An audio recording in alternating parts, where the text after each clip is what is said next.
உலகமெங்கும் வாழும் தமிழர்களுக்கு சித்திரை திருநாள் வசந்த திருநாளை வாழ்த்துக்களாக நான் தெரிவிக்கின்றேன். இந்த நாள் இந்திய நாட்டினுடைய வரலாற்றிலே மிக முக்கியமான நாள். இந்திய அரசியல் நிர்ணய சட்டத்தை அதனுடைய டிராப்டிங் கமிட்டி சேர்மனாக இருந்து ஒவ்வொரு விதியையும் தானே தயாரித்து அரசியல் சட்டத்தை முழுமையாக யாத்து தந்தவர் அண்ணல் டாக்டர் பாபா சாஹேப் அம்பேத்கர் அவர்கள் ஆவார்கள்.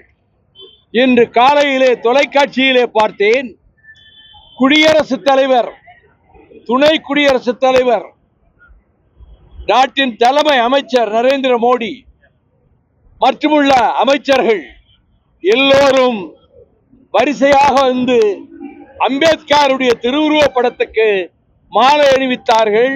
நாடாளுமன்ற மைய மண்டபத்துக்குள்ளே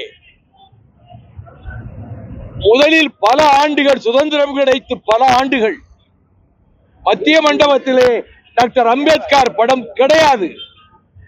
மற்ற எல்லா தலைவர்களின் படங்களும் இருந்தன. தாதாபாய் நவ்ரோஜி, கோபாலகிருஷ்ண கோகலே, பால கங்காதர திலகர், தேசபந்து சித்தரஞ்சன் தாஸ், மகாத்மா காந்தி, பண்டித ஜவஹர்லால் நேரு, அதற்கு பிறகு நேதாஜி, ராஜாஜி, இந்த படங்கள் எல்லாம் இருந்தன. ஆனால் அரசியல் சட்டத்தை யாத்து தந்த அம்பேத்கர் படம் அங்கே கிடையாது. இது மிகுந்த வேதனையை எனக்கு தந்தது.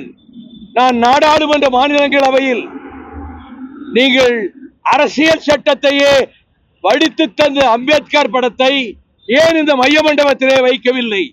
இத்தனை தலைவர்களினுடைய படங்களையும் வைத்தீர்களே, அம்பேத்கர் படம் வைத்தால் இந்த பாராளுமன்ற கட்டிடம் தீட்டுப்பட்டுவிடும் என்று நினைத்து நீங்கள் வைக்கவில்லையா என்று நான் கேட்டேன்.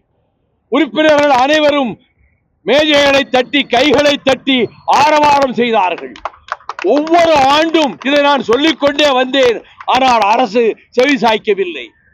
விஸ்வநாத் பிரதாப் சிங் சமூக நீதி காவலர் பிபி சிங் தலைமை அமைச்சரானார், பிரதமரானார்.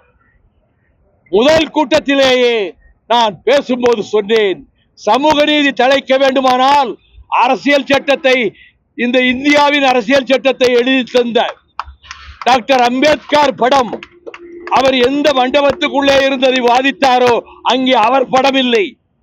இந்தியாவினுடைய மற்ற தலைவர்கள் படங்களை எல்லாம் வைத்திருக்கிறீர்கள். தீட்டுப்பட்டு விடும் என்று அரசு கருதுகிறதா? ஏன் அம்பேத்கர் படத்தை வைக்கவில்லை என்று உடனே பிபி சிங் அவர்கள் தன்னுடைய அறைக்கு என்னை அழைத்து வர சொன்னார். நான் போனேன். இந்த வாரமே அம்பேத்கர் படத்தை திறக்க நான் ஏற்பாடு செய்கிறேன் என்று ராம்விலாஸ் பாஸ்வான் மூலம் நாடாளுமன்ற இரு அவைகளிலும் அறிவிக்க செய்தார். அதற்கு பிறகுதான் டாக்டர் அம்பேத்கர் படம் மைய மண்டபத்துக்கு வந்தது. இன்றைக்கு மைய மண்டபத்துக்கு வருகிற தலைவர்கள் எல்லோரும் உள்ளே ஒரு படத்தை ஒரு மேஜையிலே வைத்து அதற்கு பூக்களை தூவி இருக்கிறார்கள். நான் இன்னொரு கோரிக்கை வைத்தேன். சமூக நீதியை காக்க வேண்டுமெனில் அறிவாசான் தந்தை பெரியார் அவர்கள் படத்தையும் இந்த மண்டபத்திலே திறக்க வேண்டும் என்று சொன்னேன். அது நடக்கவில்லை. ஆனால் தொடர்ந்து குரல் கொடுத்துக் கொண்டுதான் இருப்பேன். ஆகவே டாக்டர் அம்பேத்கருடைய நூல்களை அனைத்தையும் அரசுடைமையாக்கி அரசே வெளியிட வேண்டும் என்ற என்னுடைய கோரிக்கையை ஏற்றுத்தான் இந்திய அரசு டாக்டர் அம்பேத்கருடைய எழுத்துக்கள், அவர் படைத்த சட்டங்கள் அனைத்தையும் அரசுடைமையாக்கி எல்லோருக்கும் கிடைக்கும் வகையிலே அரசு ஏற்பாடு செய்து கொடுத்தது. ஆகவே டாக்டர் அம்பேத்கர் புகழ் பாடுவதற்கு மறுமலர்ச்சி திராவிட முன்னேற்ற கழகத்திற்கு முழு தகுதியும் இருக்கிறது என்பதோடு, இந்த சித்திரை முதல் நாளில் வெயில் உக்கிரமமாக அடிக்கிறது. இனி இது இளவேனில் ஆகும், பின்னர் அது வசந்தமாகும். ஆகவே இந்த நாளில் உங்களையெல்லாம் சந்திக்க கழக கண்மணிகள், கழகத்தினுடைய முன்னணியினர், துணை பொதுச் செயலாளர், மாவட்ட செயலாளர்கள் எல்லோரும் இங்கே வந்து அம்பேத்கர் சிலைக்கு மாலை அணிவித்து முழக்கமும் எழுப்பிவிட்டு சென்றிருக்கிறோம்.